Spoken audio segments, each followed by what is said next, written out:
Мнозинството во парламентот денеска одби да се изгласа во итна постапка новиот термин за одржување на локалните избори и да се продолжат мандатите на градоначалниците и советите.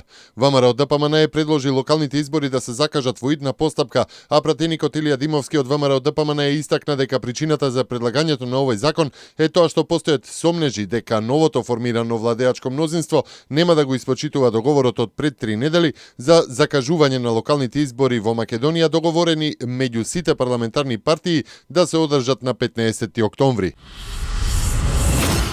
Талат Џафери на албански јазик ја отвори денешната втора собраниска седница со единствена точка на дневен ред избор на новата влада.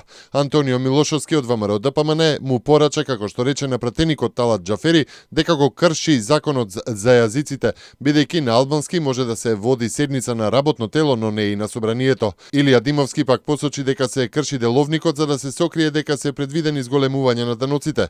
Димовски укажа и на деловникот во делот за избор на влада, каде се определува дека седница за избор на влада се одржува во рок од 15 дена од приемот на програмата.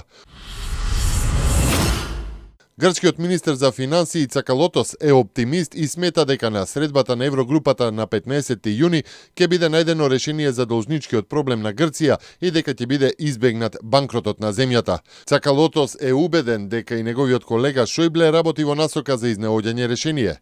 Никој не сака банкрот на Грција и тоа најмалку го сака Шојбле, изјави тој, а Шпигел нагласува дека течат исклучително тешки разговори зад кулисите, бидејќи се е одново изложено на ризик.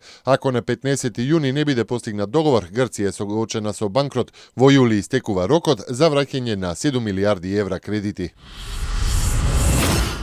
Генералот Мануел Антонио Нориега, поранешен воен лидер на Панама, почина на 83 годишна возраст по неколку операции на мозокот. Нориега беше клучниот американски сојузник, но беше насилно протеран од земјата откако во 89-та година американските трупи извршија инвазија во Панама. Подоцна беше во затвор во САД поради обвиненија за шверц на дрога и перење пари. Нориега беше обвинет и во Франција и во Панама поради убиства, корупција и проневера на пари. Иако никогаш не беше избран за член на владата, Нориега беше де-факто лидер на Панама, служејќи како воен гувернер во 80-тите години од минатиот век. Беше силен сојузник на САД во напорите за борба против влијанието на комунистичките движења во Централна Америка.